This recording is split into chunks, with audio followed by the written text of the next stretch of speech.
Ravi de vous retrouver dans votre magazine hebdomadaire Sport à la une. Ce soir, le Maroc au cœur de l'actualité. Génération Foot revenu déçu de son expédition au royaume chérifien, éliminé par le RS Berkane en éliminatoire Coupe CAF dans des conditions difficiles. Du coup, la candidature marocaine 2026 n'aura certainement pas le soutien de Madi Touré, président de Génération Foot ici présent.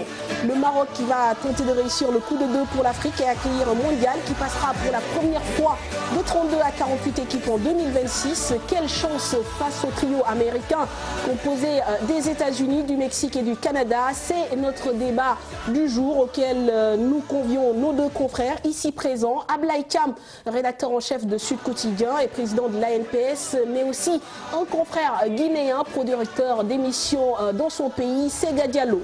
La Coupe du Monde 2018 J-52, nous sommes à moins de 2 mois de l'événement et nos joueurs s'illustrent sur les prés européens. Kalidou Koulibaly relance le championnat italien dans cette course au Scudetto qui oppose Naples à la Juventus. Famara Diédhiou marque ses 12e et 13e buts avec Bristol.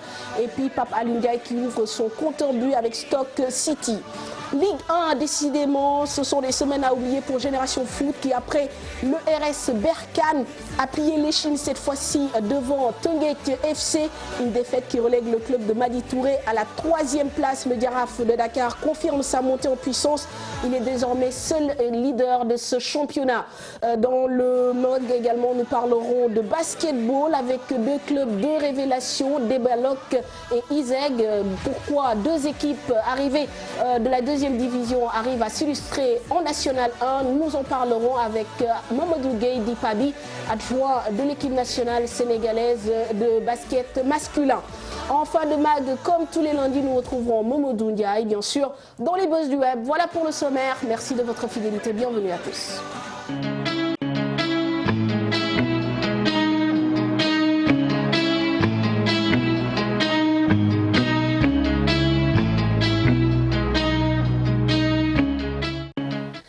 Voilà, donc c'est parti pour 1h30 de talk show sport. Malal, bonsoir. Bonsoir Manfatou, bonsoir à tout le monde. Bonsoir cher Tidiane. Bonsoir Manfatou, bonsoir aux téléspectateurs et à nos invités. Alors ce soir, nous ne serons pas seuls sur le plateau et j'espère que les téléspectateurs non plus. C'est Gadialo, bonsoir. Bonsoir à Manfatou, bonsoir aux téléspectateurs de TFM. Et bienvenue à Dakar, bien sûr, vous êtes un voisin. Ablaye, bonsoir. Bonsoir Manfatou, bonsoir à tous. Et puis bonsoir Madi. Et bonsoir Manfatou et bonsoir à tous. Remis de vos émotions marocaines. On en parle dans l'émission. On démarre avec notre rubrique donc Russie 2018. Nous y sommes déjà. Alors, cher Tidiane, pour une fois, on va démarrer avec la Série A, avec notamment cet exploit de Kalidou Koulibaly qui a surgi pour le Napoli alors qu'on se dirigeait tranquillement vers un 0-0 entre la Juve et Naples. Voilà, Kalidou Koulibaly, très certainement l'homme de la semaine en Italie, sans aucun doute, avec son coup de boule surpuissant dans les derniers instants du match face à la Juventus de Turin, un but qui relance complètement la course au titre en Italie. Le défenseur central sénégalais, même célébré par Diego Maradona, a marqué son 4e ou 5e Quatrième but de la saison en Serie A. Alors très rapidement, en tour de table, c'est vrai qu'on a l'habitude de parler de ses performances, mais cette fois-ci c'est un coup de projecteur mondial, Madi, puisque voilà, Kalidou Koulibaly c'est un défenseur très bon, mais là il sort quand même son équipe d'une mauvaise passe. Oui, c'est vrai, je ne suis pas surpris de la qualité de Kalidou. C'est un jeune qui a toujours travaillé dans le bon sens, qui a d'énormes qualités. Et je pense qu'aujourd'hui, il marque ce but-là, ce n'est pas surprenant. Alors, Ablaye, c'est vrai que le sportif en tant que tel est bon, mais l'homme aussi inspire beaucoup. Kalidou Koulibaly, c'est quand même quelqu'un... Il y a le Sénégal, mais qui n'est plus maintenant dans cette sélection parce qu'il a décidé tout simplement de ranger ses godas. C'est un binational, le nom peut-être me reviendra. Kalidou Koulibaly fait partie aujourd'hui des cadres. Non seulement il est écouté, par ses pairs, mais aussi il est très bien écouté au niveau aussi de la Fédération sénégalaise de football. Il est non seulement écouté, mais quand il dit aussi quelque chose, on l'entend très bien. Donc c'est quelqu'un de très calme, de très serein et que l'on apprécie, quoi. Et moi, je dis seulement que c'est tout bénéfice pour le football sénégalais, particulièrement en perspective de cette Coupe du Monde, d'autant plus que Kalidou et Sadio Mané restent aujourd'hui dans la vitrine, ce sont eux qui... Le Sénégalais, bon, le défenseur le plus cher du monde en puissance, et avec ce but, certainement, sa valeur marchande va exploser. Alors, certes, parce que moi je me suis toujours aussi posé cette question-là, c'est bien Diao de le relever. Je me suis toujours demandé pourquoi jusqu'à présent aucun joueur africain n'arrive pas à obtenir une valeur marchande de plus de 100 millions. Parce que le joueur sénégalais, le joueur africain le plus cher, je crois que c'est le Guinéen, Nabil Keïta, qui... c'est le Congolais, voilà, donc, mais quand vous voyez quand même un joueur comme Dembélé, je n'ai rien contre lui, coûter 150 millions de francs CFA, là où on... Je ne sais pas, le problème exactement c'est quoi? Est-ce que ce sont les agents je pense que c'est un débat intéressant qu'on aura certainement... déjà, c'était 75 millions pour Laurentis l'année dernière. Sur Kalidou, et voilà, justement, qu'on attend qu'il franchisse un nouveau palier dans un club beaucoup plus huppé que Naples. Ce qui est intéressant à noter, c'est qu'il permet par cet exploit personnel de relancer le Scudetto. La Juve n'est plus tranquille, donc le Napoli peut espérer aller chercher ce titre-là. Pour lui, c'est important dans l'optique de la Coupe du Monde parce que quand on finit champion de son championnat, on arrive avec beaucoup de confiance. Et lui et Sadio sont dans une bonne dynamique. Et pour l'équipe du Sénégal, c'est quelque chose qui va compter dans cette poule où tout le monde pense que c'est jouable et où il faut avoir des cadres qui ont de l'assurance et de la confiance. Et Mali, ce n'est pas donc révéler un secret que de dire que je pense qu'Kalidou également contribue beaucoup, en tout cas lors des expéditions africaines à Génération Foot. Oui, je pense qu'il a toujours donné son aide à l'académie. Il s'est toujours senti comme patriote. C'est un garçon aujourd'hui qui, comme il l'a si bien dit Abdoulaye, quand je l'ai connu à Metz, j'étais le premier à lui dire il faut aller jouer pour l'équipe nationale. Donc il avait toujours cette tendance de décider s'il doit jouer pour le Sénégal ou s'il doit jouer pour la France. Et je pense que quand il a pris sa bonne décision, il a toujours été là et je pense que c'est un garçon qui a d'excellentes qualités dans le jeu et dans la vie actuelle parce qu'il est bien éduqué et puis je pense qu'il respecte tout le monde. Et je ne suis pas surpris aujourd'hui qu'il soit attendu par les dirigeants. Alors, et puis on est rare qui n'a pas attendu... je sais pas. La qualification. Non, pas la qualification, mais d'avoir raté le train de la France pour venir au Sénégal. Oui, mais ça, il faut le relativiser parce que le choix a été fait bien avant que la France pense à un moment, parce que vous vous souvenez quand même de ce débat mais à Naples, il était carrément sur la pente ascendante. Alors, on poursuit donc notre tour européen avec cette fois-ci ce qui se passe en première ligue, Chertigan, où Papa Ndiaye a gagné les 3 prochains matchs pour espérer rester en première ligue. En championship, Famara Diédhiou réalise un doublé, une passe décisive. Famara Diédhiou en plein bourg en ce moment. Il s'est offert un doublé avec son club, le premier tout en puissance, comme vous l'avez vu dans ces images, dans la surface de réparation, avant de battre le gardien de Hull City. Le second, une tête imparable.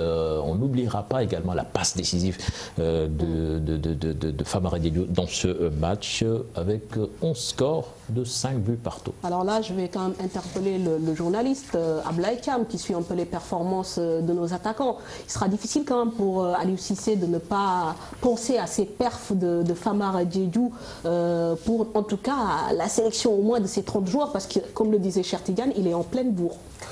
Oui, moi je crois que c'est toujours important pour un sélectionneur de se retrouver dans ces difficultés-là, se retrouver avec une fourchette de plus de 5, 6, 7, voire 8 attaquants qui sont tous performants et qui continuent tout simplement à affoler les statistiques. Sur ce plan-là, je crois que tout un entraîneur aurait bien aimé être à la place d'Aliou Cissé. Maintenant, moi je ne pense pas que ça soit seulement peut-être Une sélection, elle n'est pas seulement sportive. Parce qu'aussi, il y a d'autres considérations qui rentrent en jeu. Attendons de voir. Je pense qu'Aliou va même devoir convoquer jusqu'à 35 joueurs d'abord.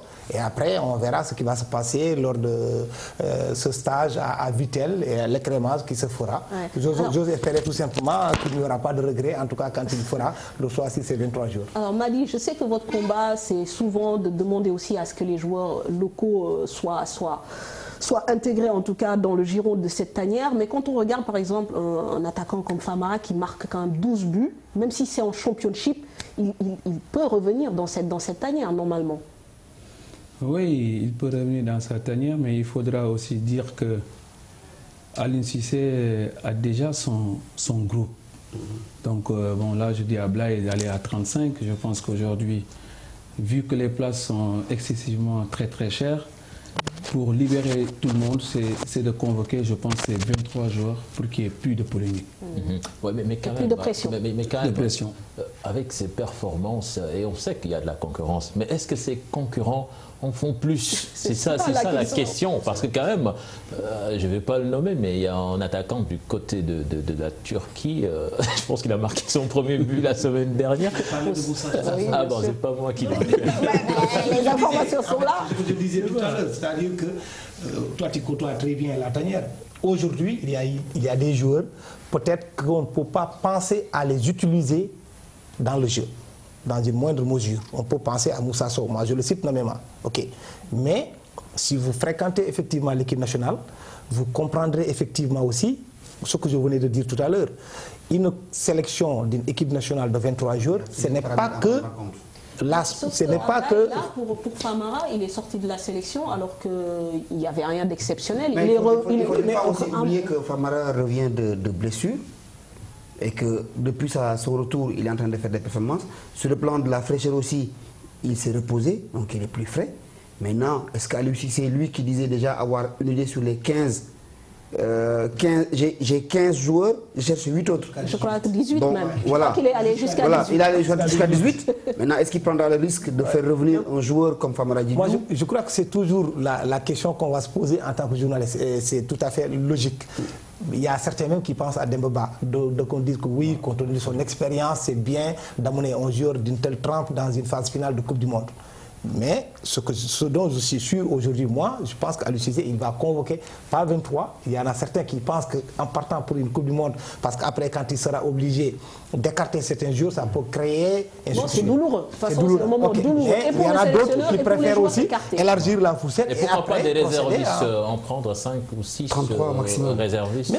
Même si vous faites ça aussi, souvent, vous vous trouvez toujours avec des difficultés. Dans l'absolu, je pense que... le coach, il sait à peu près avec qui il va partir. Le président le sait. C'est pas 2 mois de la compétition qu'on commence à constituer le groupe. Maintenant, les performances, elles comptent. Elles peuvent changer. Il peut y avoir un blessé, mais fondamentalement, je pense qu'il a une idée de ceux qui vont faire cette compétition-là. Après, quelques joueurs qui vont compléter le groupe, oui, il y a des chances. Mais marquer 5-6 buts à 1 mois de la Coupe du Monde, ça n'a pas fondamentalement d'incidence sur la décision du coach. Oui, mais ça peut aider, parce qu'on se rappelle de Ribéry. C'était lors de l'Euro 2008 face à l'Espagne. Non, face à l'Espagne, c'était le match où il avait crevé complètement l'écran. Mais à 1-2 mois de la compétition, personne ne parlait de lui. Et pourtant, il a été la valeur ajoutée par la suite. Et là, quand on a un attaquant quand même qui marque but sur but, je pense que le premier critère qui doit prévaloir, c'est la compétitivité. On n'est pas en train de dire qu'il ne va pas prendre Famara Diédhiou. Soyons quand même d'accord là. De toute façon, en se basant juste sur les stats aujourd'hui, en dehors de Sadio Mané, je pense qu'il y en est à plus de 13 buts, toutes compétitions confondues. Le meilleur buteur sénégalais en ce moment dans les championnats professionnels, c'est Famara Diédhiou. Donc ça compte 13 buts quand même, une passe décisive. Vous restez presque 2 mois sans jouer, je pense que aussi forcément ça ça tape dans la tête du coach. Donc, il ne va pas lui rendre la tâche difficile. Sur les éliminatoires, voilà, au niveau de la sélection. Voilà, c'est ça surtout qui va compter. Beaucoup qui ne marquent pas. Et puis cette deuxième division anglaise aussi est très compétitive. Alors, on va continuer. Parler de Moussa Sow ou non, plutôt de Salah. De Salah, oui, Mohamed Salah. Moussa Sow a marqué un penalty et Pape Amar, d'ailleurs, qui est un confrère de record, nous rectifie. Kalidou Koulibaly a marqué 5 buts. Merci pour la précision. On avance. Mohamed Salah, le meilleur joueur de la Première Ligue. Mohamed Salah, donc encore plébiscité par les joueurs, par ses pairs du championnat anglais. Une distinction de plus pour le Ballon d'Or africain qui ne cesse de marquer les esprits et qui certainement lui aussi sera très attendu à la Coupe du Monde. Très bien, très rapidement, tour de table, Salah, ça vous inspire quoi? Le talent, la réussite, c'est sa saison? Ouais, c'est un joueur d'exception avec toutes les qualités qu'il a. Je pense qu'aujourd'hui, s'il est arrivé à ce niveau, c'est pas une surprise. Et il faut aussi... J'avais le souhait de voir Sadio devant, mais bon, je pense que ça peut être qu'une partie remise. Mais en tout cas, Sadio n'est pas très loin de Salah. Il faudra qu'il continue à travailler pour atteindre le niveau de Salah. Et je vais renchérir. Je pense que la différence entre les deux, pour moi, cette saison, c'est que Salah a plus de réussite. Il est plus en confiance. Sadio fait un boulot formidable. Il travaille beaucoup. Mais quand on a la réussite comme celle de Salah, forcément, on a quelque chose au bout. Ouais, moi, je suis tout à fait en phase avec ce que Sadio Sega vient de dire. Si aujourd'hui, au moment où nous parlons, on devait aujourd'hui déterminer le Ballon d'Or mondial, certainement, il sera sur le podium. Ça va aller normalement à Cristiano Ronaldo, mais le deuxième, ça ne va pas être ni Messi ni Neymar, mais ça risquerait d'être aujourd'hui, au moment où nous parlons, je dis bien, ça va être ça. Reste maintenant à savoir ce qu'il va faire demain, lors de la Ligue des Champions, jusqu'où il pourra aller, et surtout en perspective de la Coupe du Monde. Parce que quand même, pendant 28 ans, l'Égypte a traversé le désert pendant 28 ans. C'est lui qui a porté son équipe, c'est lui qui a qualifié l'Égypte en phase finale de Coupe du Monde. On attend maintenant de voir, osons espérer tout simplement qu'il va effectivement aussi continuer dans cette régularité-là et surtout avoir cette réussite. Moi, j'ai juste envie de rajouter que peut-être la Coupe du Monde sera un élément déterminant, puisque tous les prétendants au Ballon d'Or y seront, Cristiano Ronaldo, Mohamed Salah, évidemment, Lionel Messi et pourquoi pas Sadio Mané. Pourquoi pas? S'il fait une excellente Coupe du Monde. Certains ont moins de potentiel que d'autres. Quand on prend, sans manquer de respect, à l'Égypte ou au Sénégal, Salah et Mané, ils sont dans des équipes qui ne... Même Cristiano... pour la Coupe du Monde qui n'ont pas les ambitions qu'il faut. Le Ballon d'Or qui a retrouvé le formule ancien, c'est sûr que le classement de la Coupe du Monde, les performances en Coupe du Monde vont... Retrouver la formule ancienne, c'est le Ballon d'Or maintenant. Là, c'est la France Football qui reprend tout simplement son bien, mais la FIFA aussi va décerner.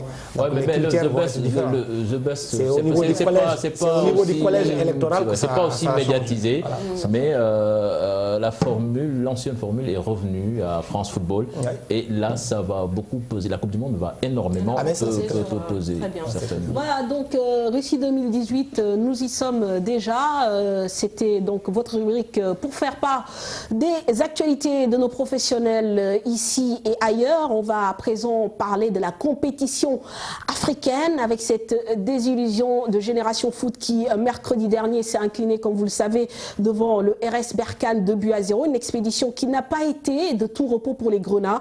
Vous avez pu en faire le constat, notamment sur les réseaux sociaux. Les dirigeants de l'équipe de GF ont dénoncé les conditions d'accueil et les tentatives de déstabilisation dont ils auraient été les victimes. Cette atmosphère aurait-elle pesé dans la tête et les jambes des coéquipiers de Amadou Ndiaye? La question est légitime vu le résultat éliminatoire ramené de Berkane. Retour sur cette expédition plutôt mouvementée avec Chertidiane Diao, Chérif Dia, des images de GFTV.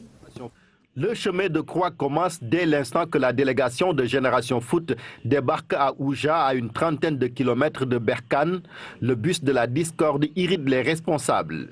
Le bus qu'ils nous ont mis à la disposition, c'est un bus qui date des années de Moussa Ndaw, parce que le chauffeur même qui nous transportait nous disait que le bus Moussa Ndaw a été transporté dans ce bus-là dans les années 80-90. Donc c'est pour dire qu'aujourd'hui on est en 2018.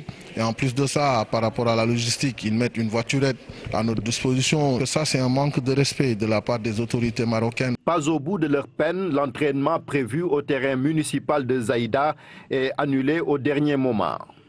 On a fait comme d'habitude, on s'est déplacé très tôt. Notre attendant s'est déplacé très tôt, il avait toutes les autorisations pour pouvoir s'entraîner correctement. Hier déjà, on a eu du mal à s'entraîner. Il a fallu qu'on fasse sortir des gens qui étaient sous le terrain. Et là, aujourd'hui, il a une autorisation officielle encore en début de matinée qui a été refusée à 17 h. Voilà, donc qui a fait qu'on ne s'entraîne pas, je ne sais pas. On ne le saura pas probablement jamais. On s'entraînait sur la plage. De toute manière, je ne suis pas plus inquiet que ça. C'est J-2, J-2. Quand je suis à Den, je ne fais pas grand-chose. C'est dans un climat de suspicion que le champion du Sénégal va essayer de conserver son avance de 3-1. Mais c'était sans compter avec l'équipe locale qui les a pris à la gorge. En supériorité numérique, les Marocains refont le retard grâce à Ahmed Aziz et un contre son camp d'Amadi Conté. Aujourd'hui, on n'a pas réussi à faire ce qu'il fallait. Très honnêtement, je pensais qu'on arriverait, même s'il y avait de la pression, qu'on arriverait à sortir de cette pression-là au bout de 15-20 minutes. Mais malheureusement, le rouge nous a coûté très cher parce que déjà, quand tu as eu cette pression, en plus tu joues à 10, ça devient très compliqué. Mais bon, voilà, c'est comme ça.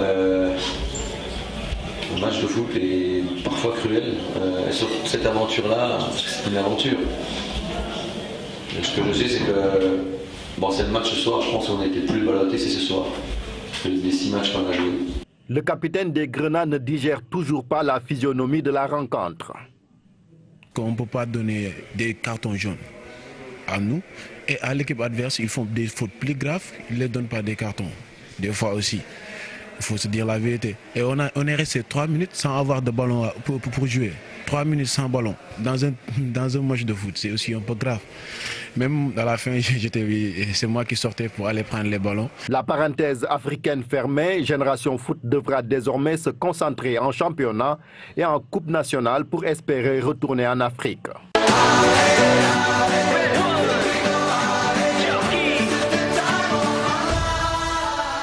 Merci à Cheikh Tidiane Diao, témoin privilégié de ce qui s'est passé. Alors, Madi, peut-être avant de parler de l'extra sportif sur le match, est-ce que vous ne pouvez pas quand même nourrir des regrets? Est-ce que l'équipe de Génération Foot a joué sur sa vraie valeur?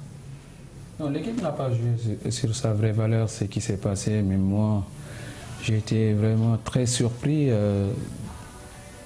Je dirais que c'est la première fois que je vois mon équipe jouer comme ça depuis l'existence. 14 ans, on n'a pas fait 2 passes. Et ça, c'est regrettable. Qu'est-ce qui s'est passé? Honnêtement, j'en sais rien pour l'instant. Bon, à ma petite expérience, je dirais qu'aujourd'hui, est-ce que les joueurs n'ont pas joué le match avant d'arriver au stade? Ça peut arriver. C'est des jeunes joueurs, je pense, après avoir gagné 3-1, dans leur tête, avec tout ce qui s'est passé autour. Parce que je ne voudrais pas aussi focaliser le débat sur ça pour trouver des excuses. On n'a pas été bon. Ça, il faut le reconnaître. On n'a pas joué notre football. Et je pense que maintenant, il faudra davantage se préparer pour se dire maintenant comment on a fait pour ne pas se qualifier d'aller dans les poules de la Coupe CAF. Et aujourd'hui, il faut continuer à travailler, ne pas baisser les bras. Et je pense qu'aujourd'hui, après, on aura une réunion avec les staffs pour vraiment décortiquer la non-qualification de GF. Et je pense qu'aujourd'hui, l'attente était énorme pour le football. On a déçu. Et je pense qu'aujourd'hui, je suis le premier à le dire. Et je suis vraiment, je dirais, désolé pour le football sénégalais parce qu'il y avait de la place pour vraiment aller dans les poules. Mais Madi, je vais quand même rebondir sur votre explication. Quelle est votre part de responsabilité en tant que dirigeant? Parce que quand même, avant le match, on a vu que vous avez beaucoup communiqué sur les réseaux sociaux en dénonçant certains travers, le maltraitement dont vous avez été victime. Justement, est-ce que vos joueurs mentalement n'ont pas craqué avant d'aller même jouer ce fameux match? Et quelle est votre part de responsabilité là-dedans? Part de responsabilité, vous savez, aujourd'hui, j'ai été mascotte du Jaraaf et j'ai eu la chance quand même de préparer de grands matchs. Donc, toute cette expérience, je l'ai emmagasinée dans ma tête. J'étais près des joueurs. Donc, j'ai fait presque, je pense que Cheikh Tidiane est là pour me témoigner de ça. Je suis allé les joueurs dans leur chambre, discuter avec eux avant le match pour les préparer à ce combat. Le jour du match, j'étais dans le vestiaire, j'ai discuté avec eux pour leur dire faites attention. Je donne un exemple. Quand on est arrivé au stade, on nous a dit on ne rentre pas dans le stade.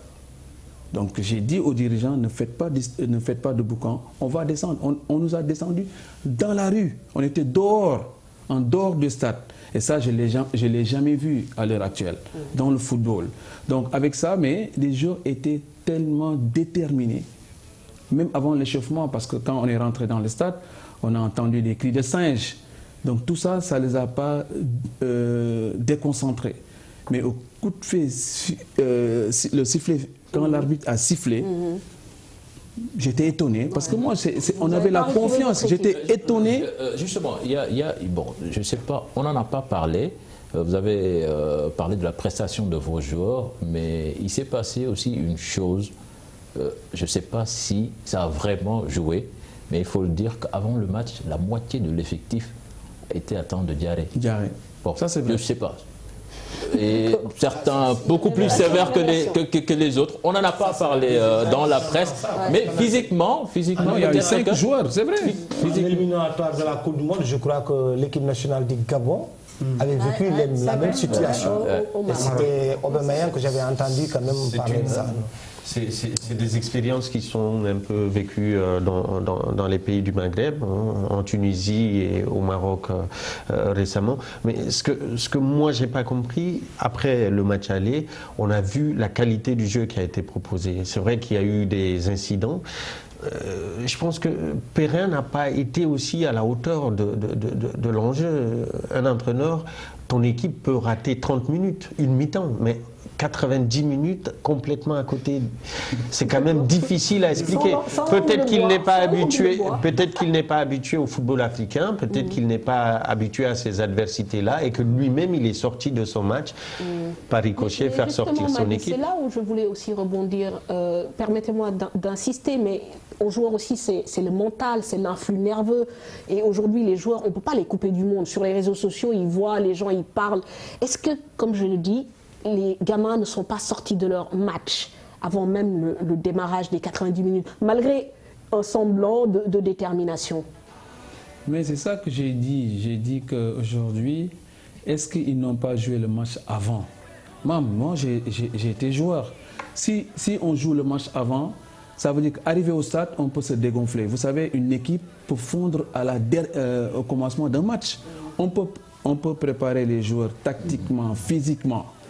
Vous comprenez? Arriver au stade, ça arrive, vous savez, tout ça rentre dans la formation d'un grand joueur. Aujourd'hui, on a vu des joueurs qui ont d'énormes talents et passer à côté d'une grande finale. Ça arrive à tout le monde. Mais sur le plan technique, sur le plan tactique également, est-ce que vous, de retour du Maroc, vous avez fait une évaluation de ce match? Parce qu'à la phase aller, vous avez réglé l'affaire en 45 minutes. Parce qu'à la mi-temps, vous étiez mené, de retour, vous avez changé la situation. Comment ça se fait qu'en 90 minutes, l'équipe passe à côté et qu'il n'y ait pas de réaction pour ramener les gamins sur le droit chemin? Mais tu sais, quand il y a un naufrage collectif, je suis pas, moi je suis dans les gradins, je ne suis pas sur place. Ça, chaque personne a son rôle à jouer. Ça, je pense que c'est le rôle du staff technique qui devrait aujourd'hui faire le nécessaire comme il l'a si bien dit.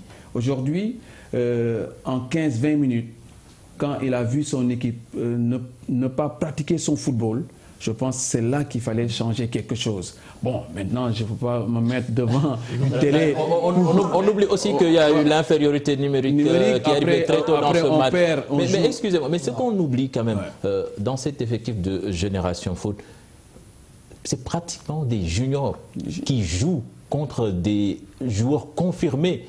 il y a des joueurs de 17 ans, 18 ans dans ce groupe. Non, parce que quand même, ce sont les juniors qui ont battu sur deux compétitions différentes des équipes, je veux dire, confirmées. Oui, mais c'était la première fois qu'ils jouaient dans une ambiance ultra hostile. Tout à fait, ça c'était une première. On va laisser Ablaye, oui.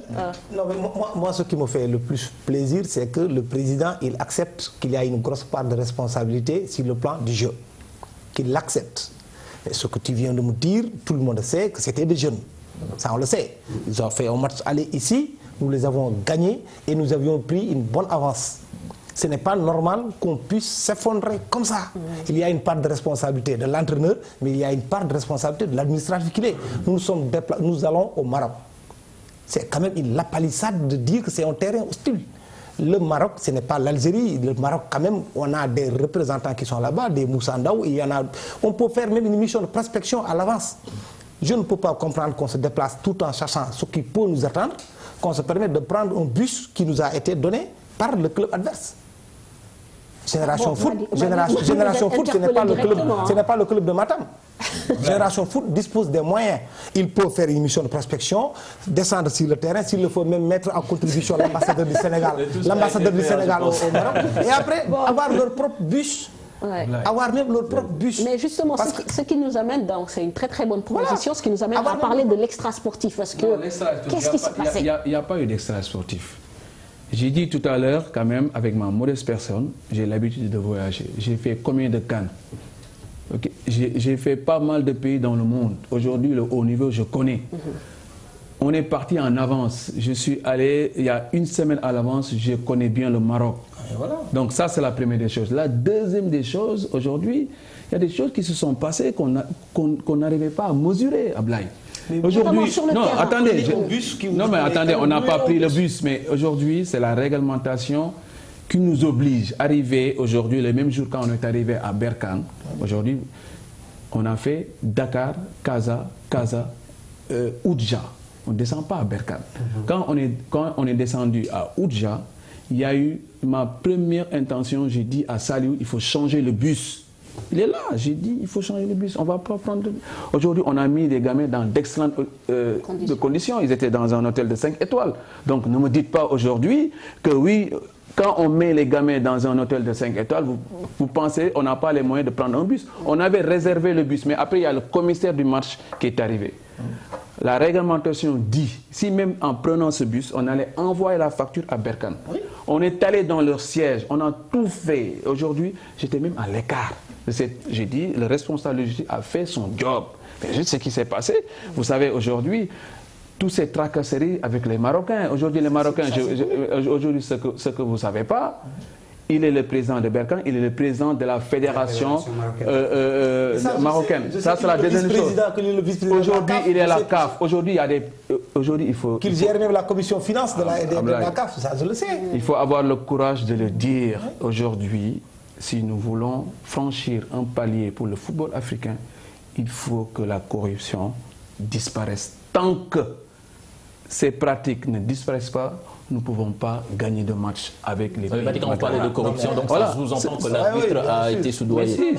Mais Madi, au-delà, là, si on se base sur les faits, ce n'est pas forcément de la corruption, mais c'est plutôt des tentatives de déstabilisation. Et ça, c'est courant en Afrique. Je pense qu'on a eu tous à vivre. Le match aller, on a toutes les preuves.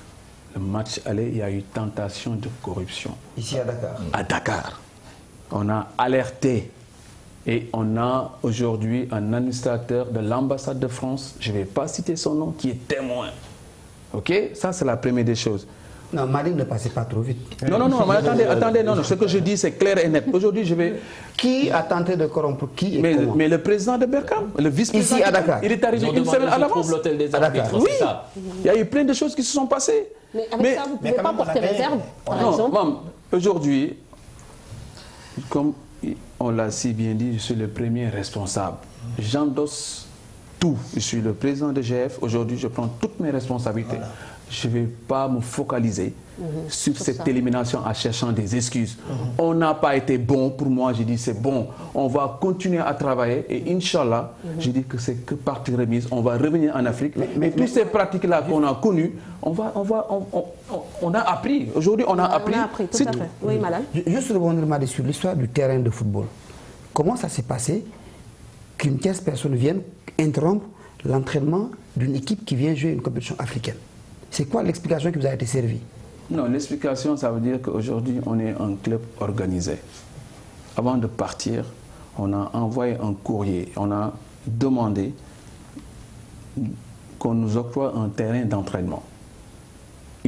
La mairie de Oudja, de Saïda, a donné un avis favorable. Le premier jour qu'on est arrivé, on est allé s'entraîner. Mais je ne peux pas donner ces explications. Il n'y a que Tala qui peut les donner parce que je n'étais pas sur place. J'étais à l'hôtel pour régler d'autres problèmes. Et à partir de là, j'ai su qu'il y a eu un problème. Là. À partir de là, on a saisi le commissaire du match qui est venu à l'hôtel pour nous notifier un bus et nous dire que vous allez retourner à l'entraînement. Mais l'heure qu'on est allé à la plage, l'heure là, on ne pouvait plus retourner au stade. C'est ça qui s'est passé. Mais tout ça, pour moi, c'est des détails. C'est des détails aujourd'hui. Je dis, je l'assume. On a été éliminé. Je ne vais pas chercher des excuses. Alors, Madi, justement, ne cherchons pas d'excuses. C'est vrai que la déception est grande parce que... Très grande même. Oui, je le sais, parce que pour la Ligue des Champions, vous étiez à un pas d'une qualification. On vous reverse en Coupe CAF. Là encore, vous ratez, je veux dire, la qualif d'une marche. Aujourd'hui, est-ce que votre objectif, c'est d'intégrer les phases de poule dès la saison prochaine? Qu'est-ce que vous allez tirer justement de tous ces matchs et de toutes ces rencontres? Oui, bon. Mam, ce que vous devez savoir, nous n'avons que 2 ans d'existence en Ligue 1. 14 ans d'existence. Aujourd'hui, en 2 ans, aujourd'hui même, la saison n'est pas encore terminée. On est parti en Ligue des Champions, on a été reversé à la Coupe CAF. Pour moi, aujourd'hui, je dirais qu'on est en avance sur notre tableau de marche. L'objectif qu'on s'est fixé au départ, moi qui est président général, j'ai dit que dans 20 ans, on gagnera la Coupe du Monde des clubs. Et pour gagner cette Coupe du Monde des clubs, il faudra aller régulièrement en Afrique. Donc, je ne suis pas pressé aujourd'hui à dire que même si je ne retourne pas l'année prochaine en Afrique, ce n'est pas grave. L'objectif qu'on s'est fixé au départ, j'avais dit qu'en 2020, d'être en Ligue 1. Nous sommes en 2018, nous sommes en Ligue 1 et nous avons joué la Coupe CAF et nous avons joué la Ligue des Champions. Nous avons la plus jeune équipe au Sénégal, il l'a dit, le plus jeune à 16 ans. Nous allons continuer à travailler davantage. Et justement, vous voulez vous imposer en Afrique. Mais là, vous y êtes allé, vous avez vu. Vous savez que donc ce groupe a besoin de plus d'expérience, de joueurs plus confirmés. Parce que, bon, Ablaye me dit que c'est des jeunes joueurs, ils ont gagné ici à Dakar, mais quand même, les contextes en Afrique, c'est souvent différent. On a vu contre les Guinéens de Oroya, c'était des joueurs costauds, confirmés, des internationaux. Est-ce que vous aussi, puisque vous voulez confirmer en Afrique, vous n'allez pas phagocyter, puisque vous avez les moyens, des meilleurs joueurs de ce championnat pour vraiment intégrer ces phases de poule? Ce n'était pas facile avec Oroya. Ils ont galéré avant d'y arriver, mais ils ont investi. Oui, mais on ne va pas changer notre philosophie. Aujourd'hui, nous avons 40 joueurs. Aujourd'hui, dans les réseaux sociaux, on nous dit à chaque fois qu'il faut garder nos joueurs. Quand on a des, par exemple, pour le cas, je prends un exemple comme Nian, Ablaye Diallo. On les a laissés partir l'année passée. Ils touchent des miettes au Sénégal, 200, 300 000. Je ne peux pas concevoir qu'un gamin, qu'on nous propose un contrat de 2 ans, 3 ans avec un salaire de 15 000 euros, que j'ai le droit de refuser pour dire que je regarde l'intérêt de GF. J'ai créé cette académie, honnêtement, pour pouvoir aujourd'hui aider ces gamins à aller monnaie leur talent. Mais président, oui, ça ne nous empêche pas d'avoir des ambitions. Ça, c'est la première des choses. Non, difficile, hein? Non, mais attendez. Sur le long terme. Oui, si dans vous le long terme, aujourd'hui, les meilleurs joueurs. Aujourd'hui, on a laissé partir Nian, on a laissé partir Mohamed Kane, on a laissé Abdoulaye Diallo. Il y a 2 ans, Ismaïla Sarr. Ismaïla Sarr. Quand même. Si on était qualifié aujourd'hui, on ne serait pas là à dire vous devez garder les autres joueurs. Donc aujourd'hui, on sait, il faut continuer à travailler. C'est vrai qu'aujourd'hui, on n'est pas là aujourd'hui. Je n'ai pas signé une convention avec Metz pour dire que le gamin doit partir aussitôt. Si le gamin est prêt à 18 ans, je le laisse partir. S'il n'est pas prêt, je ne le laisserai pas partir. Mais président, face à cette situation de la vente de vos meilleurs joueurs à chaque fin de saison. Ce n'est pas la vente de nos meilleurs joueurs. On ne vend pas les joueurs. Oui, mais ils partent de toute façon. Voilà. Vendus, convention, ils partent. Ouais. Est-ce qu'il ne serait pas plus judicieux pour vous, pour régner au Sénégal et en Afrique, d'avoir l'académie à gauche pour la formation des jeunes et d'avoir des joueurs confirmés dans une équipe professionnelle et que cette équipe professionnelle-là serve de moyen de test aux petits qui l'intègrent pour penser ensuite partir. Comme ça, vous avez des joueurs qui ne sont pas formés à Génération Foot, qui sont costauds et qui feront notre travail en Afrique. Malal, Berkane, aujourd'hui, ils ont reçu 1 million d'euros. Ça fait 650 millions avec 2 bus. C'est un problème de moyens. De la part de la fédération. De la part de la fédération marocaine. On ne peut pas rivaliser avec les autres clubs. Et vous avez reçu combien au passage? Mais nous, je n'ai même pas calculé. Je ne sais pas, combien on n'a pas reçu. Subvention. Oui. Mais là, quand les clubs qui vont en Afrique reçoivent 650 millions CFA, et que nous, qu'est-ce qu'on reçoit? Mais président, là aussi, vous avez votre rôle à jouer. Parce que le Sénégal est qualifié en Coupe du Monde, on a reçu de l'argent, c'est à vous, président, d'aller taper sur la table. Ah non, oui. Non, attends. Non, j'ai un problème dans l'analyse de Madi. C'est-à-dire, j'ai comme l'impression qu'on vaut quelque chose et son contraire. C'est-à-dire, soit on met l'accent sur la formation, ce qui est une excellente idée, ce que vous êtes en train de faire. Chapeau, parce qu'aujourd'hui, quand on regarde effectivement ce que vous êtes en train de faire, tout le monde doit vous féliciter, tout le monde doit vous encourager. Maintenant, ça c'est un. L'autre aspect, si on veut jouer en Afrique, on fait comme tout le monde. Ce n'est pas une question d'argent. Rappelons-nous, en 2004, quand le Sénégal, pour la première fois, a pu atteindre les phases de poule, on était dans le championnat qu'on appelle championnat amateur. Omar Seck, la déclaration que tu viens de faire tout à l'heure, Omar Seck a fait la même chose. Je vais faire la main basse sur le championnat national pendant 5 ans. Parce que mon objectif, c'est d'atteindre les phases de poule. Et si vous vous souvenez très bien de Omar Seck, c'est ce que l'Oréa fait aujourd'hui, qu'il était en train de faire dans la sous-région. En allant faire ses emplettes dans la sous-région. Abba Kone, Narcisse Yameogo, comment il s'appelle, Abdraman Conté, et l'ensemble de tous les meilleurs joueurs du championnat national jouaient à la gendarmerie de Dakar.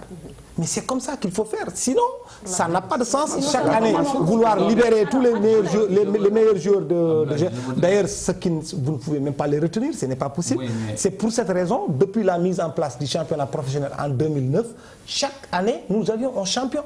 Nous avons un champion. Mais tant qu'il n'y a pas une certaine régularité, nous ne pouvons pas continuer à percer en Afrique. Je vais rajouter aujourd'hui. Oui.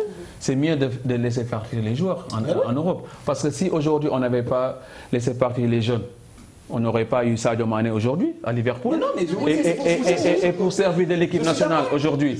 Donc aujourd'hui, aujourd'hui, on parle aujourd'hui de garder les joueurs. Pour pouvoir donner un championnat dynamique, je pense que j'aurais souhaité aussi que le sélectionneur, que les joueurs locaux qui sont là, quand ils sont performants, qu'on puisse les sélectionner. Là, ça peut être une motivation supplémentaire. Très bien, Ablaye, oui. L'exemple du Oroya, peut-être parce que bon, ça arrive un peu en contradiction avec ce que dit aussi le président Madi. Oui. Il veut former, il veut garder ses joueurs, il veut les vendre, il veut régner sur l'Afrique. Ça fait beaucoup de choses. Hein. Le Oroya pratique plutôt le contraire. Vous connaissez Ibrahima Souri Sanko, qui depuis 2016 avec le Chan est le meilleur joueur guinéen local. Il a eu beaucoup d'offres. Dernièrement, en janvier, il a eu un club belge qui s'est aligné pour près de 400 000 €. Il n'est pas parti parce 400 000 €. 400 000 €. Ça fait 262 millions. Voilà. Wow.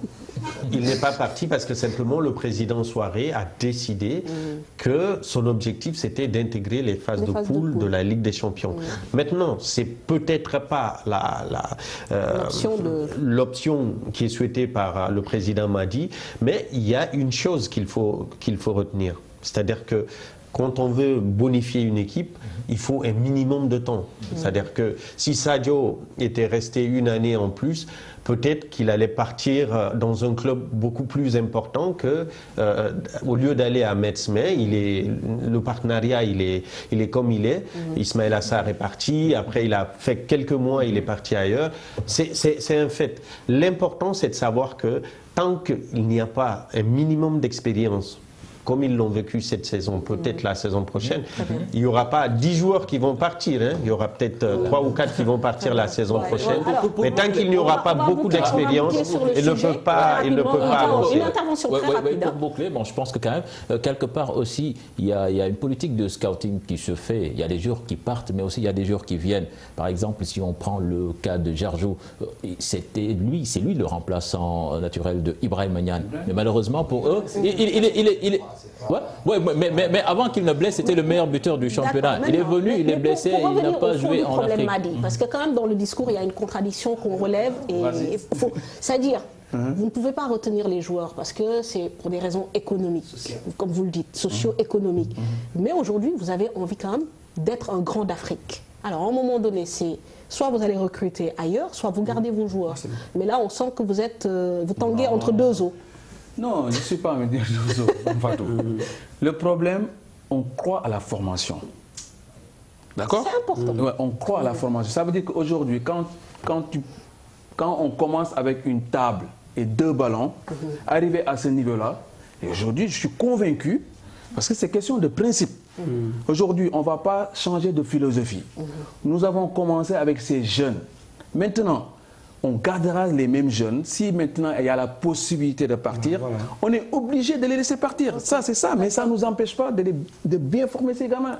Aujourd'hui, ce que vous devez savoir, la première chose aujourd'hui pour transférer un joueur, quand il a 24 ans, 25, 26 ans, les clubs ne viendront pas les chercher. Donc on est obligé aujourd'hui, notre philosophie c'est quoi?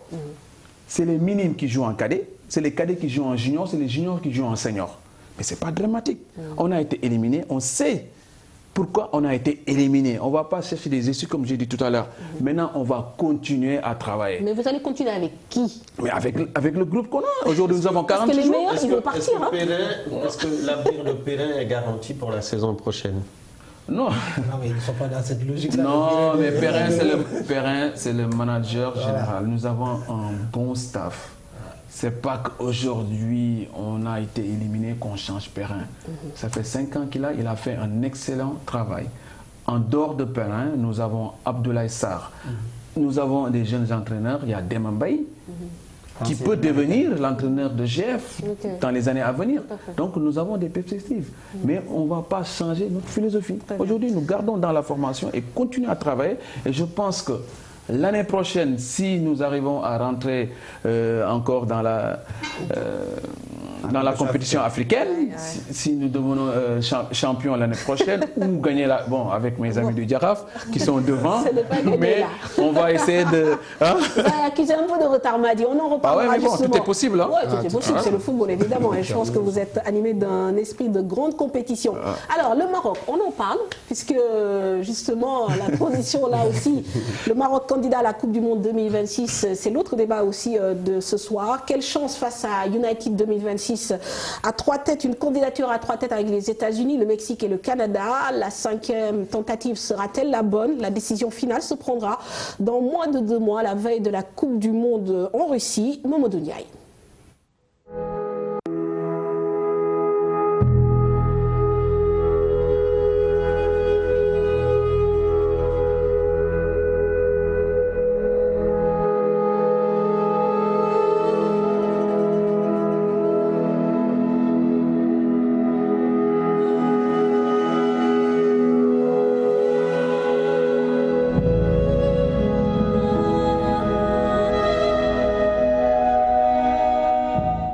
s'agit de la 5e candidature du pays après celle de 1994, 1998, 2006 et 2010, toutes non concluantes. Le Maroc devient le 2e candidat déclaré après les États-Unis, le Canada et le Mexique qui ont annoncé en avril leur candidature conjointe. Il est ainsi en lice pour devenir le 2e pays africain à accueillir l'épreuve phare de la FIFA après l'Afrique du Sud en 2010. Le président de la Confédération africaine de football, le malgache Ahmad s'est déjà dit convaincu que le Maroc pourrait organiser le mondial 2026, le premier à se disputer à 48 équipes contre 32 aujourd'hui. Le Royaume s'est lancé ces dernières années dans un chantier de professionnalisation de son football et multiplié les candidatures à des compétitions pour baliser le terrain à l'organisation d'un mondial. Le Maroc devait accueillir la Coupe d'Afrique des Nations en 2015, mais avait refusé d'organiser l'événement en raison de craintes liées à Ebola.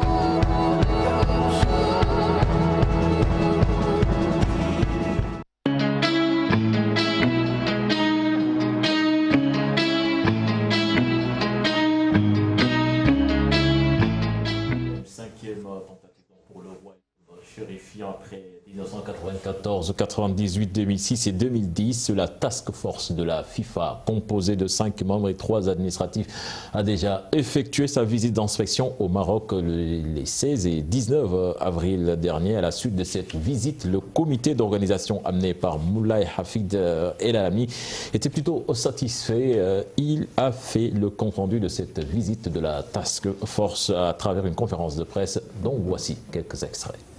D'abord, nos infrastructures existantes. Donc la délégation marocaine a présenté le bidbook et a apporté des réponses concrètes et précises aux questions de la FIFA, aussi bien écrites qu'orales pendant les réunions. Celles-ci ont notamment concerné les points suivants. D'abord, l'adoption du point de vue législatif des engagements proposés par le Royaume du Maroc et des garanties apportées durant la candidature. La soutenabilité des investissements pour le budget de l'État et des entreprises publiques. La capacité du secteur de la construction à mettre en œuvre les projets exposés. Les plans de reconversion des stades modulaires. Le chiffrage des travaux de construction et de rénovation des stades, ainsi que la base de calcul et les benchmarks. Voilà donc pour camper le décor. Alors on va tout de suite faire intervenir Ablaye Thiam et Sega, le meilleur pour la fin, avec Madi. Est-ce qu'il va soutenir ou pas cette candidature marocaine? On aura la réponse tout à l'heure, mais déjà si stade construit sur les 12 qu'exige la FIFA. En même temps, au moment où la task force de la FIFA doit venir faire son visite au Maroc, les responsables de cette candidature dénoncent des changements de dernière minute. Ils ont eu le courage quand même de le dénoncer au vu et au su de tout le monde. L'ont-ils fait au bon moment, d'après vous? Et on va revenir un peu sur les éléments en fait, sur lesquels ils n'étaient pas trop d'accord. Moi, je crois que sur le plan de la sur le plan de la communication, vraiment le Maroc est sur le bon tempo. Ils continuent à dénoncer, ils disent les choses telles quelles. Mais l'organisation d'une Coupe du Monde, moi, si ça ne dépendait que de moi en tant que Sénégalais, en tant qu'Africain, aller au Maroc, ça m'aurait fait plaisir. Mais l'organisation d'une Coupe du Monde, quand même, ce n'est pas un stade, ce n'est pas des hôtels, ce n'est pas des routes, c'est de la géopolitique. Qu'on se dise la vérité. C'est de la géopolitique. Je rappelle seulement que l'Afrique du Sud, qui était en compétition avec l'Allemagne, il a fallu un seul match de golf entre Frank Beckenbauer et Charlie Dempsey, qui représentait l'Océanie. Il n'est pas revenu à la table pour voter. Son abstention a fait basculer les choses du côté de l'Allemagne. On peut continuer à citer des exemples. Le fameux dîner qui a eu lieu à l'Élysée, alors que les États-Unis avaient presque fini de composter leur ticket, a fait basculer les choses du côté de Qatar. Et depuis l'organisation de la Coupe du Monde, l'attribution de la Coupe du Monde en 2022, les Américains n'ont jamais cessé de traquer la FIFA. C'est ça la vérité. Ils tiennent à leur organisation. Aujourd'hui, United 2026, ils sont nettement en avance par rapport au Maroc. Mais Ablaye, pourquoi ils sont nettement en avant? Je veux dire, en termes de communication, en termes de visibilité, je vais quand même l'expliquer. Il ne faut pas quand même oublier que c'est la première expérimentation d'une Coupe du Monde à 48. C'est une première fois. Coupe du Monde à 48, on était à 32, là on passe à 48. Je ne pense pas que la FIFA va accorder, même si les règles du jeu entre-temps ont changé, parce que la voix aujourd'hui du président de la FIFA n'est plus prépondérante, comme à l'époque, quand j'expliquais tout à l'heure ce qui s'était passé avec cette Blatter. Maintenant là, ce sont les 207 qui vont voter, parce que le Maroc ne va pas voter, les 3 autres candidats aussi, parce que la FIFA compte 211. Donc les 4 vont être écartés, les 207 vont voter. Ça m'étonnerait très franchement, moi, que le Maroc puisse passer devant les États-Unis. En termes de retombées financières, en termes de sponsoring, même les télévisions qui sont capables d'acheter les droits. Parce que la FIFA aussi vit de ça. Mais c'est moi j'ai envie quand même d'insister sur cette campagne de communication qui est en train de mener le Maroc et qui va au-delà de nos frontières. Nous tous, en tant que journalistes ou citoyens lambda, on se rend compte que le Maroc est en train de déployer ses ailes, multiplie l'organisation d'événements, a accueilli le CHAN, 2 symposiums, enfin, en veux-tu, en voilà, mais cette campagne de communication SEGA, forcément, elle a un impact même sur le continent européen.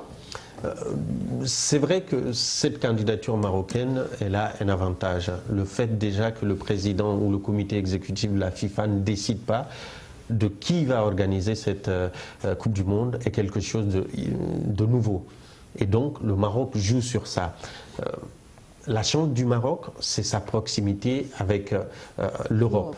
Hein, et ça va compter. Le fait que les pays vont décider en fonction de leur avantage. Prenez l'exemple du Sénégal. L'équipe du Sénégal se qualifie à la Coupe du Monde. Si elle se passe avec United 2026, ils commencent au Mexique, ils peuvent se retrouver au Canada pour la deuxième partie de la compétition. Combien de Sénégalais, combien de supporters, combien de gouvernements africains peuvent prétendre être en mesure de gérer ces données-là? Ça, c'est un facteur. Maintenant, la réalité, elle est là, on la connaît. Infantino est le fruit de la campagne de la CIA contre les anciens dirigeants de la FIFA. Ils les ont fait payer leur décision de donner la Coupe du Monde 2022 au Qatar.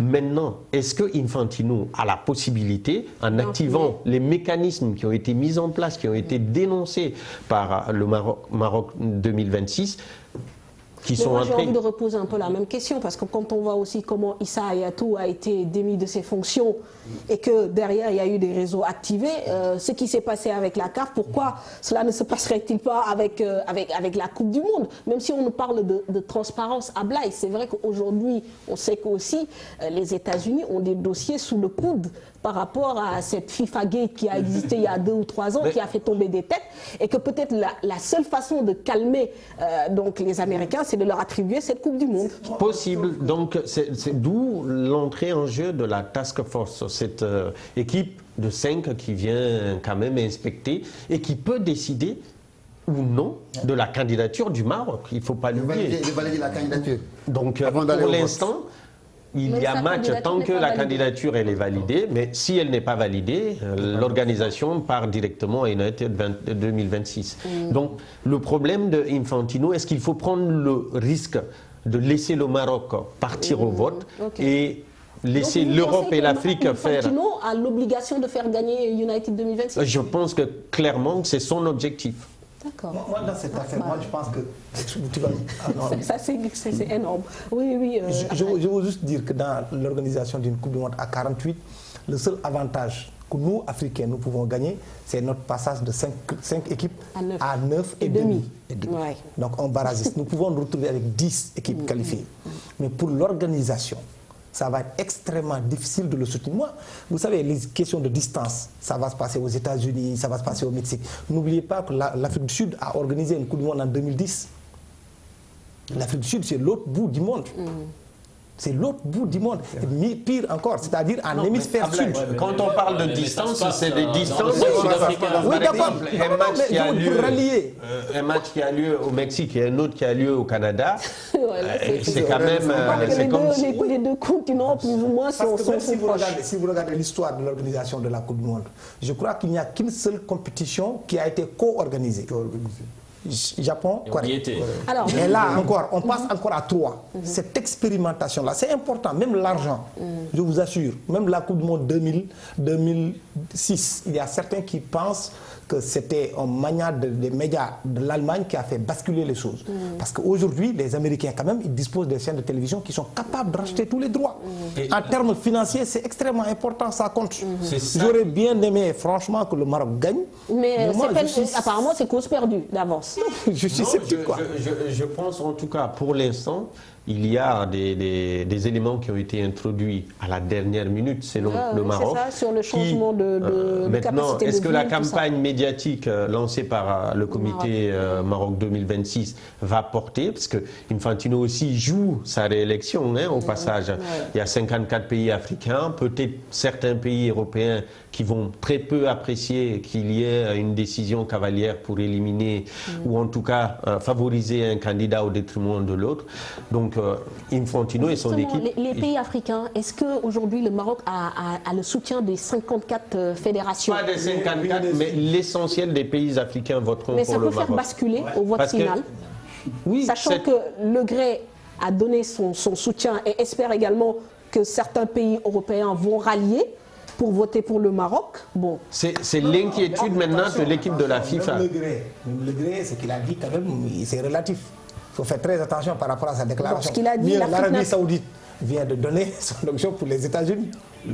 L'Arabie Saoudite va voter pour les États-Unis. Le Sénégal, le Sénégal, on votera certainement pour le meilleur choix.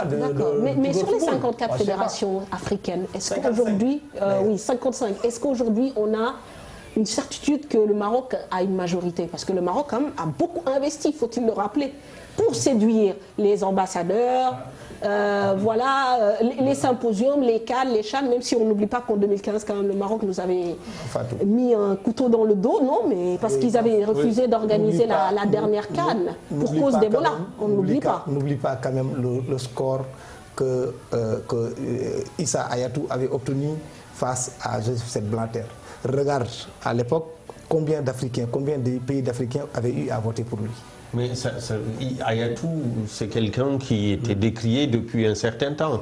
Le Maroc, en tant que pays africain, va avoir le soutien de la majorité des pays africains. Maintenant, on ne peut pas donner un chiffre exact aujourd'hui.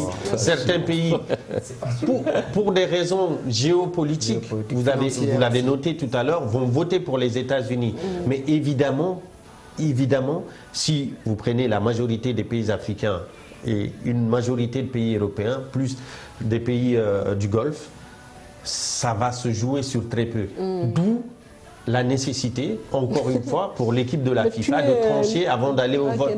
Parce que si on arrive en juin, c'est pas gagné d'avance. Et je vous le dis. Alors, on va en parler justement. Il y a eu des déclarations. Madi n'a pas donné son avis sur la question.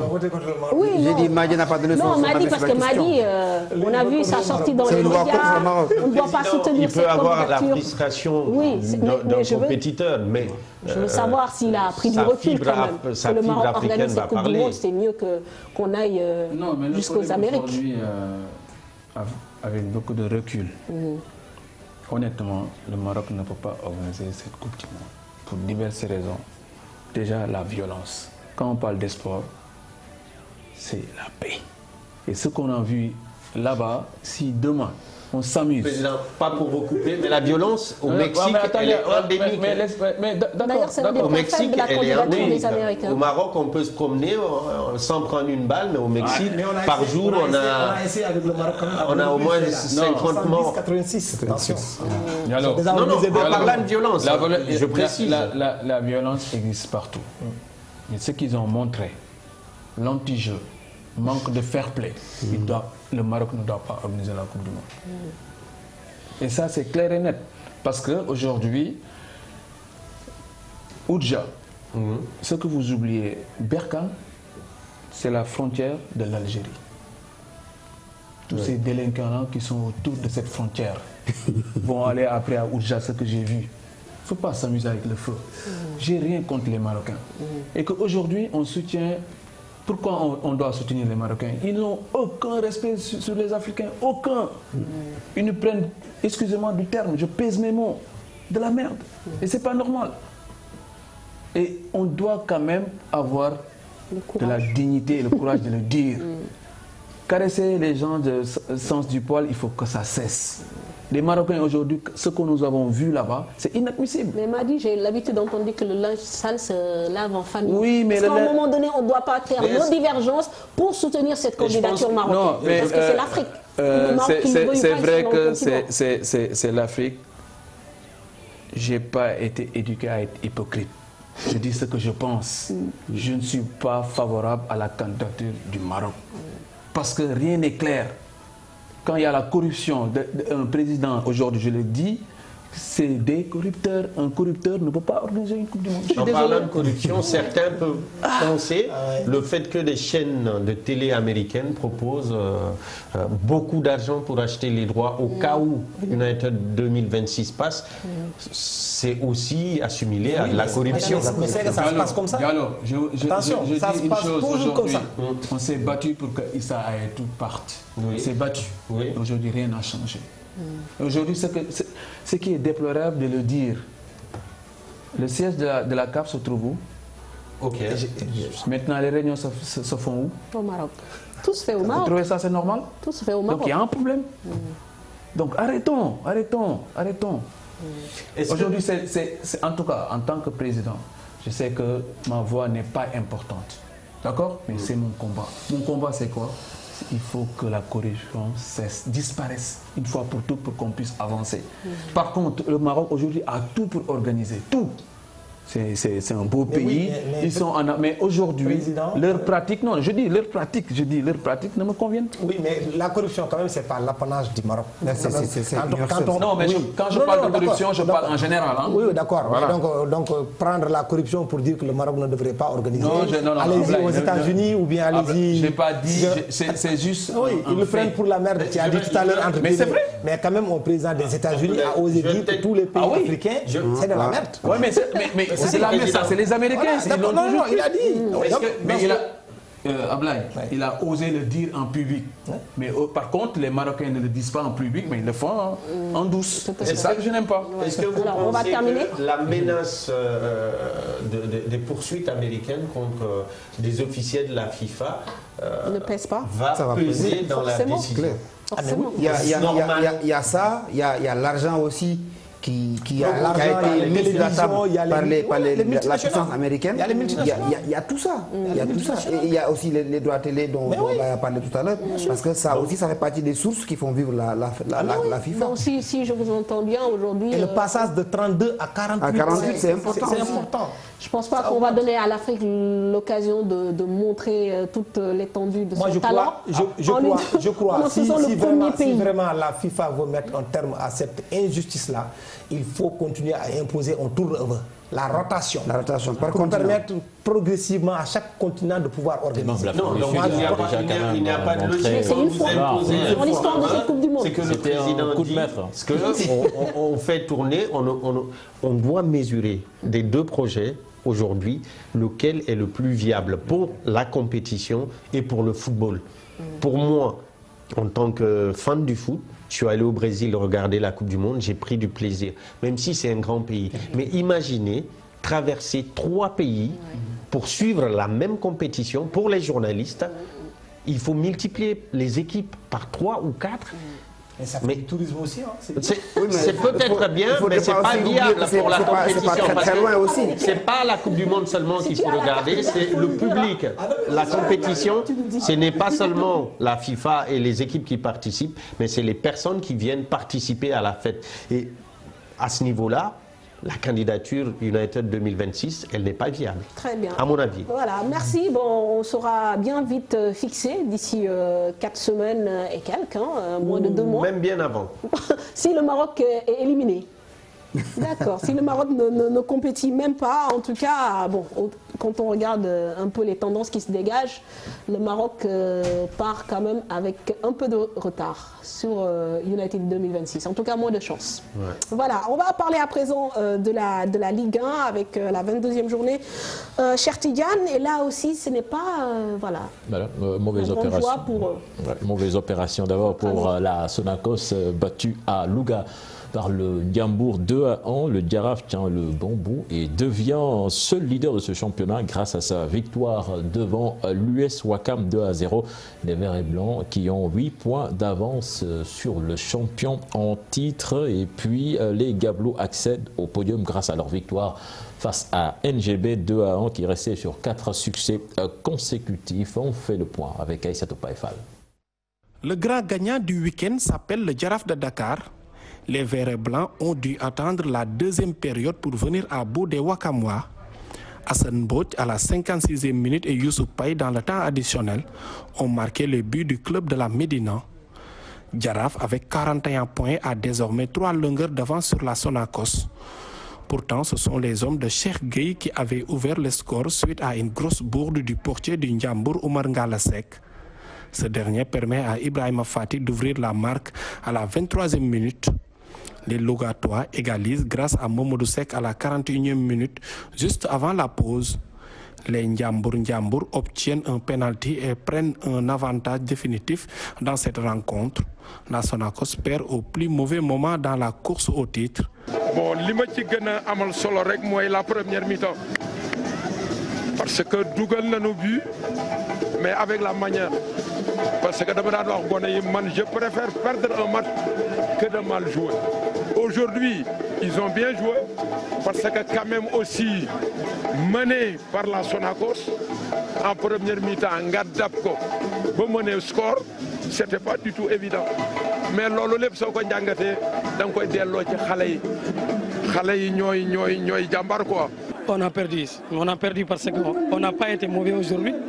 On gagnait des matchs parce qu'on n'était pas aussi meilleurs que les autres. Aujourd'hui, on perd un match, c'est pas parce que nous sommes mauvais. C'est le football, il faut accepter la défaite et vraiment continuer à travailler. Un titre que voit s'éloigner Génération Foot. Les Grenats ont perdu dans les dernières minutes face à Teungueth FC. 92e et 86e minutes, Aboubacry Sall et Alassane Diouf permettent à TFC de prendre les 3 points et d'obtenir le même nombre de points que leur adversaire du jour. En bas du tableau, Dakar Sacré-Cœur et Djambar se sont quittés sur un score nul et vierge. Un résultat qui n'a fait l'affaire d'aucune des deux académies. Djambar 19 points, 13e, est relégable alors que Dakar Sacré-Cœur est à la 12e place avec 23 points. La bonne opération à mettre donc au compte du Jaraaf, désormais seul leader dans ce championnat. Alors évidemment, Madi Touré, on va vous interpeller sur cette défaite. Ça n'arrive pas souvent de voir GF quand même enchaîner 2 voire 3 revers. Là, c'est arrivé. C'est le contre-coup de cette élimination de la Coupe CAF. Oui, bon, c'est l'élimination, mais si on regarde aussi la programmation des matchs, on a perdu contre le Jaraaf, c'était à 4 jours de notre départ. On nous a programmé. Après, on revient le jeudi, vendredi, on avait 2 jours de récupération, on nous fait jouer le dimanche. Mais si je continue à gueuler, ils vont dire que voilà, c'est un mauvais perdant. Mais on va prendre tous ces enseignements de ces défaites et se préparer en conséquence. On n'a pas été bon encore. Il y a la fatigue. Mais je dirais qu'on va se remobiliser encore davantage pour pouvoir vraiment gagner les 3 matchs de retard pour essayer de recoller à la tête du championnat. De toute façon, je sais que les joueurs sont conscients de ça, les staffs aussi. Avec mes amis du Jaraaf, je laisse le Jaraaf devant pour l'instant. Pour le moment. Mais dites-moi, Madi, on vous a vu très en colère aussi. Vous emportez lors du match GF-Jaraaf, intenable. D'ailleurs, certains ont dû vous sortir un peu de la pelouse. Qu'est-ce qui s'est passé? Qu'est-ce qui a suscité justement ce genre de réaction? Non, je ne me suis pas énervé. Je suis allé voir l'arbitre comme quelqu'un de normal en lui disant que je ne suis pas allé pour parler à l'arbitre, je suis allé pour sortir les joueurs, laisser l'arbitre. Et j'ai dit à l'arbitre, il y a eu pénalty. Il me dit, non, il n'y a pas eu pénalty. J'ai dit, on vous enverra les images. Il me dit, de toute façon, vous ne devez pas rentrer dans le terrain. C'est lui qui a commencé, et je lui ai dit qu'il y avait un problème. Je lui ai dit, ce que j'attendais de lui, qu'il me dise, envoie-moi les images, que l'erreur est humaine. J'aurais compris. On a tendance à chaque fois à tirer les gens, c'est les gens qui étaient derrière moi, qui sont venus me chercher. Et je dis, laissez-moi. je ne suis pas un délinquant et je ne le serai jamais. Donc c'est à partir de là, bon, après les réseaux sociaux, tout a commencé sur ça. Mais est-ce que Madi ne commence pas à ressentir trop la pression? Vous êtes une équipe attendue, vous êtes l'équipe à battre parce que tout simplement, vous êtes l'équipe championne en titre. Est-ce qu'à un moment donné, il ne faut pas aussi remettre les choses à l'endroit et retrouver un peu plus de sérénité? Où je vous parle, j'ai la sérénité. Non, mais pas ici. Ah ouais. Parce qu'ici, c'est pas une pelouse. Non, je ne me suis pas emporté. Mais quand on est passionné, avoir l'amour de ce qu'on fait, des fois, c'est pas de l'agacement, c'est pas de manque de sérénité. J'étais serein quand je parlais à l'arbitre. Et qu'aujourd'hui, je pense que c'est vrai, qui joue perd. Et donc ça, je suis un bon sportif. Et je pense qu'aujourd'hui, ce qui nous arrive aujourd'hui à Génération Foot, c'est un travail positif. Aujourd'hui, positif, je dis. Et c'est l'occasion donc de remercier mon staff, c'est l'occasion de remercier l'État, c'est l'occasion de remercier le peuple sénégalais qui ont cru en nous. Et je dirais que c'est que partie remise. Inch'Allah, si Dieu le veut, on reviendra très très fort. Très bien, on vous le souhaite. Mais c'est bien quand même d'avoir justement cette concurrence-là en haut de tableau, ça va vous motiver. Le Jaraaf, qui en manque de titres depuis la présidence de Chersek, a envie aussi d'en gagner. Donc c'est bien pour le challenge d'ici la fin de la saison. C'est motivant parce que l'année dernière, on a battu tous les records. Il y a eu 13 points d'écart. Champion avant la lettre. Ouais, avant la lettre. Si aujourd'hui on nous bouscule, c'est normal. On nous titille, comme on dit. Et en plus, ça vous fait deux matchs de gala à Déni, la réception du Jaraaf et de la Sonacos. Nous avons 3 matchs de retard. Non, mais je dis, oui, après, il y a le Jaraaf, vous allez les accueillir et au match au retour. Mais Jaraaf, c'est un autre match. Alors, c'est après, oui. Simplement, est-ce que pour des jeunes, c'est une académie, ils prennent... Donc, ils perdent en compétition africaine et là, ils reviennent en championnat, ils perdent. Est-ce qu'il ne faut pas remettre le jeu, le plaisir devant et enlever un peu des esprits cette pression du résultat et des victoires? Parce que, bon, fondamentalement, c'est ce qui fait l'identité de Génération Foot. Nous, on s'est jamais fixé un objectif au départ. C'est l'appétit qui vient en mangeant.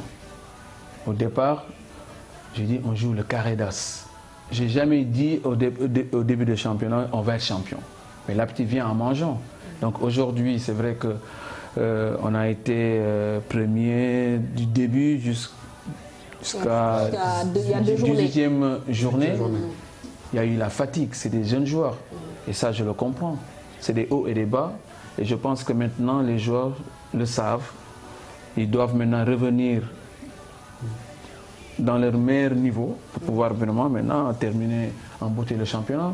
Parce qu'on jouait sur 3 tableaux. La Coupe d'Afrique, Coupe du Sénégal et le championnat. Aujourd'hui, on va jouer sur les 2 tableaux. Nous sommes en 8e de finale de la Coupe du Sénégal. Si on ne gagne pas le championnat, on essaiera de gagner la coupe. Mais aussi, on peut tout perdre. Donc on est prévenu à tout, donc on se prend en garde. Très bien. Les résultats donc, de cette 22e journée, Bourg-Petite Côte qui s'impose 3-0 face à la Lingard de Saint-Louis. Continuez. La Lingard qui en avait pris 6 face à Génération Foot. Je me rappelle. Gambour, Sonacos, victoire des Gambour 2-1. Dakar Sacré-Cœur, Djambar 0 but partout. Génération Foot qui perd face à Tenguet FC 2-0. Le Casa Sport qui bat Guédiawaye FC Pro, oui c'est ça, 2-0. US Wakam Jaraaf 2-0 pour les Verts et Blancs et l'AS Douanes qui s'impose 2-1 face à NGB. Et au classement, nous avons le Jaraaf leader avec 41 points, suivi de la Sonacos deuxième avec 38 points. AS Douanes, 3e, 35 points en bas de tableau. Djambar, 13e avec 19 points. GFC Pro avec 10 points, 14e. 15e, Wakam, 3 points. En classement provisoire pour le moment. Bien sûr, avec 3 matchs en retard de Génération Foot. Alors, pas que Génération Foot, même Giraffe aussi, je pense. Giraffe aussi, d'accord. Ouais. Alors, Malal, la Ligue 2, oui. On a fini la 21e journée aujourd'hui avec la victoire de l'US Gorée 4-0 devant Ngor. Renaissance qui bat le Port par 1-0, ce qui fait que donc l'AS Pikine est toujours leader avec 44 points plus 15. Deuxième Gorée, 39 points plus 20. Troisième, la Renaissance de Dakar en bas de tableau. L'on retrouve Cayor Foot Pro et l'équipe de l'ETIX, 16 unités au comptoir chacune. Merci Malal. Alors ça a été un long marathon, un match de 90 minutes pour Sega, Ablaye et Madi. Alors peut-être, Ablaye, vous êtes le président de l'ANPS. Il y a un événement qui se profile à l'horizon, parce que nous, nos problèmes de journalistes, on n'en parle jamais, on parle toujours des problèmes des autres. Mais je pense que l'ANPS aujourd'hui est en train quand même de mettre beaucoup de choses en place pour faciliter un peu le déplacement des journalistes. Très rapidement, est-ce que vous pouvez nous en parler et puis faire le point pour nos confrères qui nous regardent et qui nous écoutent? Bon, très rapidement, ce que nous avons décidé de faire, c'est de mettre une maison de la presse à Kalouga. Donc là où sera l'équipe nationale du Sénégal, c'est mieux que d'habiter à 170-180 km, c'est-à-dire à Moscou. Donc nous serons basés à Kalouga. Nous avons déjà repéré un hôtel sur place. Samedi, en principe, je dois retourner à Moscou grâce à l'appui de l'État du Sénégal via le comité national qui a été mis en place par le Premier ministre dont je fais partie. Et donc on va aussi anticiper les choses pour déjà payer la première partie en attendant que les journalistes puissent venir. L'autre aspect, c'est par rapport à l'accréditation. On a pu trouver quand même avec le consul général de Moscou, on va essayer de regrouper l'ensemble des journalistes qui ont déjà reçu la pré-accréditation. Et il nous reste un troisième aspect parce que nous sommes dans l'audiovisuel. J'allais le dire, hein, pour une fois, nous aussi, on va parler de nos problèmes. Encore une fois, on appelle pour qu'on essaie de faire ce qu'on avait fait en 2002, parce que toutes les télévisions nationales sénégalaises font ce qu'on appelle du service public, mais nous n'avons pas des moyens de CNN, nous n'avons pas des moyens de TF1, nous n'avons pas des moyens de Canal+, ni de Bein Sport. Donc en 2002, on avait pu trouver un modus operandi avec la Fédération sénégalaise de football et la RTS qui est détentrice des droits terrestres, donc de voir s'il y a une possibilité effectivement de retrocéder une partie donc, de leur accréditation. Mais même pour les journalistes qui sont sur place, c'est-à-dire les journalistes caméramans, journalistes qui travaillent dans l'audiovisuel et qui auront aussi ces problèmes d'accréditation parce que tout simplement les chaînes privées, pour en parler, n'ont pas les droits. Non, oui, bien sûr, parce que même si jamais les choses vont même encore changer davantage, parce que là, même pour aller assister à une séance d'entraînement de l'équipe nationale sénégalaise, il faut aussi disposer d'un pass. Donc il faut au préalable disposer d'abord de l'accréditation et deuxièmement disposer encore d'un pass. Donc c'est un peu compliqué. En tout cas, on va essayer de voir dans quelle mesure, parce que ce serait quand même intéressant que certaines télévisions et certaines radios puissent quand même participer à cette... En tout cas, nous de l'ANPS, tout ce que nous pourrons faire pour sensibiliser davantage les autorités, pour sensibiliser l'audiovisuel public, de faire en sorte que certaines télévisions et radios aussi puissent vraiment prendre part à cette compétition-là, parce que ça n'arrive pas tout le temps. Alors donc, déjà, on va vous féliciter parce que grâce à l'ANPS, on a obtenu plus d'accréditation pour la presse écrite, et donc ça c'est déjà pas mal. Maintenant, il faudra gérer la presse audiovisuelle. Merci beaucoup. C'est que vous y serez à la Coupe du Monde? Pour le moment, la FIFA ne m'a pas accrédité puisque je suis producteur télé parallèlement à mon métier de base qui est journaliste à Guinée Foot. Donc j'attends, j'ai porté des réserves. Mais je sais qu'en Guinée, vous êtes très très fier que Khadim Ndiaye, gardien de Oroya, fasse partie du groupe qui a qualifié le mondial au Sénégal. Oui, on pense que ça va être l'un des rares footballeurs, en tout cas de la sous-région, qui vient d'un championnat local. Je ne sais pas si Aliou Cissé va faire plaisir à mon frère Madi, en prenant un jeune de chez lui, ou en tout cas un joueur du championnat local, mais ce qui est sûr, c'est que le championnat de Guinée sera représenté à la Coupe du Monde. Alors Madi, la Russie? La Russie, bon, ça, je voudrais vous poser une question. Les charges, c'est pris par qui? Non, parce que les organes... C'est par l'État. Ce sont les organes de presse. Attention, c'est pas l'État. L'État donne une subvention pour ce qui, comme que ça soit en Coupe d'Afrique, en Coupe du Monde, l'État donne une subvention à l'ANPS. Mais ce sont les organes de presse qui mettent les envois spéciaux dans des conditions de performance. Ça a été toujours comme ça. Et vous serez dans un hôtel de 5 étoiles? Non, nous, l'essentiel pour nous, c'est de disposer d'abord. Nous ne sommes pas comme Madi Touré, ni comme Maître Augustin Senghor. Nous, ce qui nous intéresse d'abord, c'est dans les conditions de performance, l'Internet, avoir où passer la nuit. On était de 2 étoiles moyen, motel. Voilà quoi. Le vrai Non, là, on parle d'Augustin, je dis que Madi, c'est un privé. D'accord, mais Madi, oui. Au passage, il faut dénoncer une chose, la Coupe du Monde est en train de devenir autre chose. Il n'y a que le profit qui intéresse la FIFA. Et ça, c'est quelque chose qu'il faut déplorer, parce que c'est une compétition qui doit être une fête populaire. Il faut permettre aux médias de faire vivre aux différents pays, aux différents publics cette compétition. Et de plus en plus, ça devient impossible. C'est important parce que ce qu'il dit, c'est important parce qu'au niveau des droits de télévision, ce que les Européens déboursent et les Américains déboursent, les Africains ne payent pas le même montant. Donc moi, je crois quand même que la FIFA devrait prendre en considération que nous faisons plus ou moins du service public, en tout cas au niveau du Sénégal, nous faisons le service public d'information, mais nous ne pouvons pas avoir les mêmes moyens que Being, que d'autres chaînes de télévision. Donc il faut être plus ou moins flexible. Charité bien ordonnée commence par soi-même. Quand on parle aussi de Being, de trucs, on a aussi une chaîne publique qui s'appelle la RTS et qui a des consoeurs qui s'appellent la TFM, la Sen TV. La Sen TV, la 2STV. Elle peut déjà commencer par rétrocéder ses droits et là on pourra parler à un niveau international. Pour cette compétition, parce qu'en Guinée... tout est possible. Si Ablaye Thiam a réussi à avoir 15 accréditations de plus pour la presse nationale, c'est bien possible. On est en train de se battre pour mettre ça sur le plan de c'est validé, c'est signé. Alors, merci Madi, ça a été un plaisir. Merci Ablaye. Merci. Le débat continue. Sega, ça a été un énorme plaisir, d'autant plus que vous étiez un peu alité. Vous avez quand même fait l'effort de venir nous rencontrer ici sur la TFM. Vous êtes chez vous, vous revenez quand vous voulez. Merci à vous et donc pour vous accompagner, on parle de foot européen. Avant cela, une mauvaise nouvelle puisque Doudou Gueye qui nous annonce le décès de Pape Yade, secrétaire général de l'AS Pikine. Voilà. Toutes nos condoléances donc pour l'AS Pikine qui est en train de valider pratiquement sa montée en première division. Tout à fait. Elle a été intégrée vers 11h ce matin. Effectivement, toutes nos condoléances. C'est vrai que cette info nous avait un peu échappé. Merci à Doudou. Nous parlons de foot européen. Foot européen avec qui a été champion ce week-end, qui a validé personne. City a fêté. Depuis la semaine passée. City a fêté, Montpellier, le Barça qui s'en rapproche, mais qui a gagné la Coupe du Roi, c'était samedi. Et puis en Italie, la course au titre complètement relancée. On fait le point avec Cher Saïd Boudiala.